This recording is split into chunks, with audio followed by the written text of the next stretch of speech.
Hindi ko alam. Pero naaalala ko ang kantang to.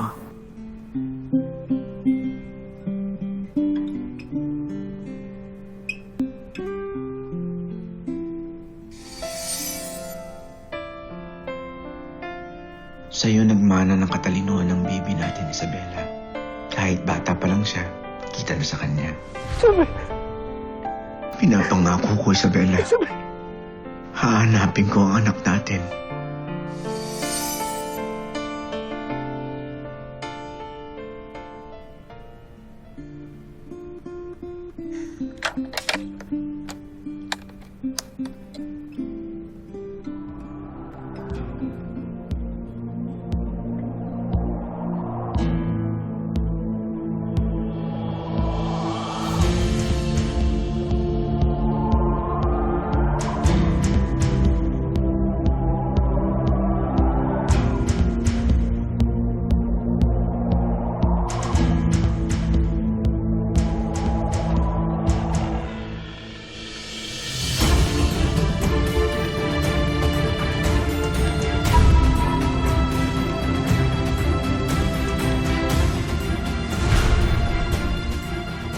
Enrico?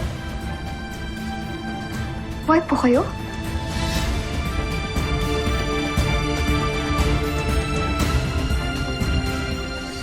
Iyan. Anak? Serena, ano nangyari dito? Bakit pati bata pinapatulan mo? Yan lang naman yung ampo ni ate at tatay na tumatala sa resort natin. It's okay, Ian. You're free to go.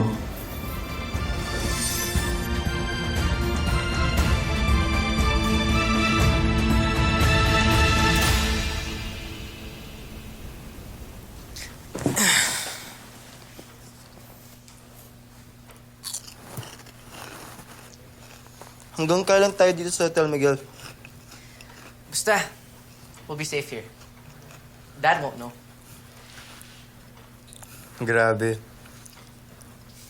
Nakalayas ka talaga kay Sir Neil, na? Never in a million years did I think this would happen. You even posted na nagpapahinga ka. I'm sure gigil na gigil sa'yo si Sir Neil. Nakita mo ba yung comments? Positive naman. Love you, Miggy. Health first lagi. Nandito lang kaming sparks para sa'yo. Pahinga ka muna, our star. We love you and we're proud of you lagi. If you think ang dami ko nang na-achieve in such a short span of time, wait till you see this.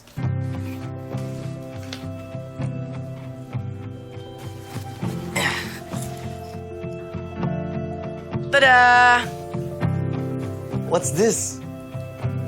Since I'm on a 6-month break, I decided to go back to school. What? Mag-aaral ka ulit? Di lang ako.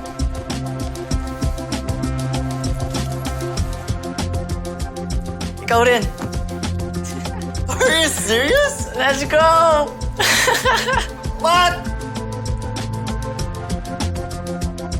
Sukat ko na. What are we doing? Going back to school, man. Gotta learn. Yeah, bro. Dito bagay, bro. You look so young. I forgot how to wear a tie all my days. Yun yun. You look good? Grabe po pala yung nangyari sa inyo. Nung nakita po kayo ni Mama Bebe, tapos Tita Charmaine, wala po kayo maalala. Tapos ngayon, nagtatago po kayo kasi may nagtangkang magpapatay sa inyo. Grabe po. Oo eh. Pero minsan, may pumapasok sa isip ko pero sumasakit ang ulo ko eh. Yung tinutugtog niyo po kanina, kayo po yung gumawa nun? Parang ganun. Parang ginawa kong kanta para sa anak ko. Pero blurred eh.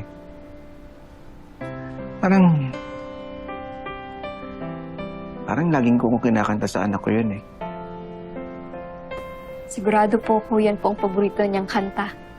Ang ganda po eh. Kahit po ang sakit ng mga ginawa, tsaka sinabi ni Miss Serena sa amin, nawala po yung lungkot ko nung narinig ko yun. Talaga? Apo.